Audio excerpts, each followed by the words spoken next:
Hey, Donald Miller. So it is Tuesday, I think, and I'll get you the date in a second here.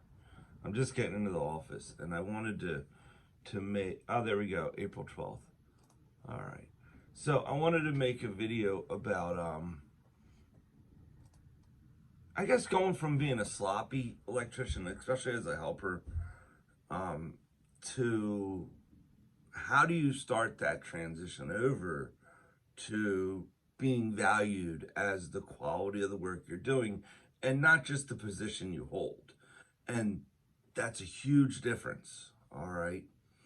The You're going to see income increase as you start being compensated for your value, not just your position. And there's a difference there.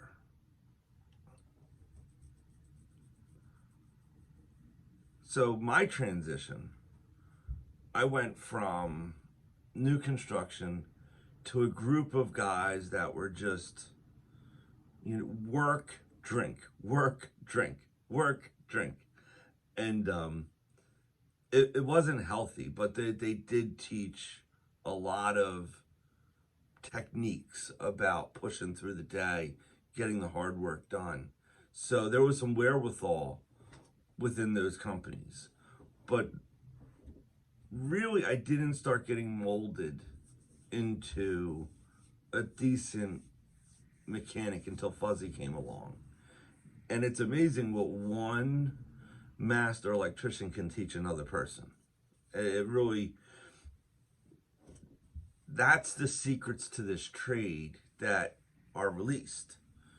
And if you haven't had someone like that in your life to kind of guide you through and help you stop being an idiot, you probably have a lot of bad habits that you need to work on yourself. And bad habits are odd because they don't always come out. They're not always right in your face. Sometimes you have bad habits that are deep ingrained in the method you're doing electric that you don't even know that you have them. And they're the difficult ones. They're the ones that take a lot of time to get out. And that's why having such a senior mechanic on top of you, that's the benefit to having senior guys. And if your company doesn't have that type of education on top of you, you're missing out on a fundamental aspect of this trade, at least from a tradesman point of view. Okay, if you look at tradesmen, it's a time honored tradition that a senior tradesman apprentices a younger tradesman and teaches the secrets of the trade to them. It's been around for thousands of years. And it's this tradition has its notches in history. Ben Franklin, common example that I like to give. And he was an apprentice underneath his brother out of Boston. All right.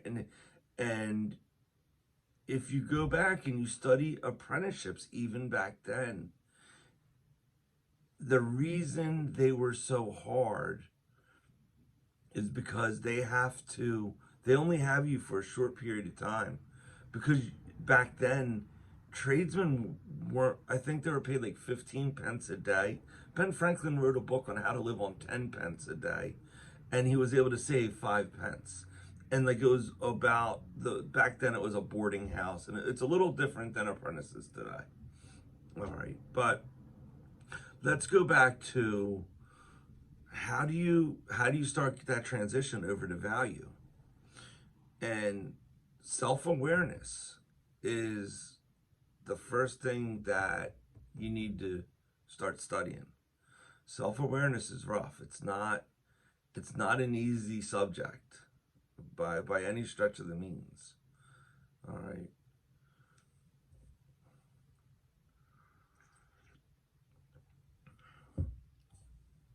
I still have bad habits today. They're not as bad, and I'm constantly working on them. And when I see them pop out, I have to deal with them. But if you're self-aware, it's a lot easier to see it. Sometimes it comes across with me out of nowhere and I won't even be realizing I'm doing it, where if I have like a difficult contract I have to put together or a difficult estimate I have to put together, I'll see myself being distracted, or I can see myself not doing what I'm supposed to be doing. And all of a sudden I become aware of it and I realize I'm distracting myself and I have to go and, kind of focus and get back to what I was supposed to be doing. That's a bad habit. Okay, whatever was distracting me, whatever is at that core, and it's still hard to find. Like it happened and I reacted to it and I corrected and I refocused.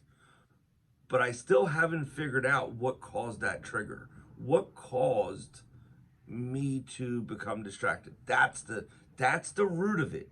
And if you can weed that out, you're going to become a better person. That's where you gain value, is weeding out those roots that cause problems. It's not letting the problem happen then reacting to it. That's not what yes, it's great that happens and you refocus, but it's getting that root out of there. All right, so being self-aware, and this is a road that doesn't just, you don't fix yourself for 6 months and then you're good the rest of your life. It doesn't work that way. As a tradesman, we're constantly growing, we're constantly learning, we are practicing the trade. All right, and that's beautiful. I love that about the electrical trade, because no matter what job I go into, I am working on myself, how good of a person I am. And it could be the small things, it could be the big things, it could be the time clock I'm working on.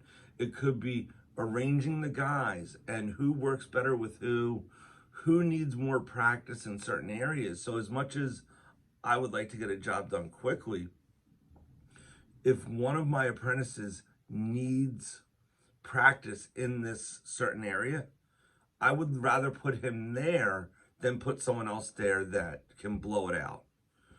Now, if we're on a deadline, I understand. Put the fast guy in, get your deadline done. But if you have time, that's where you can kind of juggle your apprentices and really help their education. And again, when we hire apprentices, they're not being hired as employees. They're being hired as apprentices to learn the trade better. That's the promise I give to them. So when they come here, they're going to be scrutinized. Okay, if they're not repairing their bad habits, this isn't a good fit for you. Okay, I'm not okay with just bad habits. All right, these guys are being educated to become tradesmen. If they're able to become tradesmen, not everyone can. Not everyone wants to. Some people just want to show up, work their 8 and go home. Oftentimes when I see that happen, it's typically because their home life requires so much energy that they just don't have any energy for the job. And we have meetings about this with these younger apprentices as they're entering this trade. Keep your home life as simple as possible, especially in the beginning. Like, learn the trade first before you start putting chaos at home. All right. So awareness, that's huge. And some of the simplest things could be, you didn't realize you were eating donuts at 10 o'clock at night, which was causing you a restless night's sleep, which was causing you to wake up late, which was causing you to be late. So being late's the problem, but the donuts is the root. That's what I mean by being aware, like being self-aware. That's how you're going to correct yourself to become more valuable. You have to take those roots out. And yeah, it sucks. You can't eat donuts at 10 o'clock at night. Get over it, all right? Eat donuts at 6 o'clock and drink some milk maybe to balance it out. Who knows what you have to do. But do something so your stomach isn't bothering you at 11 o'clock when you go to sleep or 10 o'clock when you go to sleep. So it's just they're the little things that get you started on, like, it's almost like a snowball. Start small, okay? Do the small things first and let that show how much it's improved, especially mastering a time clock. And you don't even, when we get into mastering a time clock as a mechanic, that's different than an apprentice mastering a time clock. As an apprentice, like an entry-level apprentice mastering a time clock, we're just trying to make sure you're going to sleep to get enough rest so you're not a jackass in the morning. And if you can master that time clock, that will snowball into having a better day. The mechanics respecting you more, not getting yelled at as much, then being taught more because you're not being yelled at. Some guy doesn't have a bad attitude towards you. He's willing to teach you something. Snowball. Okay, that's what you want. So we'll cut the, so what's behind me are my they're my trade boards, and they were just sitting in the other office. So I'm like, I'll put them up. I also have a theory class starting for the apprentices. So we do classroom time in the office because as guys are hired, I want them to do better, and I want them to be skilled craftsmen. So we do theory class in the office, and then I'll take them out on site, and they'll see the theory on site. It helps them learn the trade a lot better. So it's Tuesday. God bless. Learn something out there today.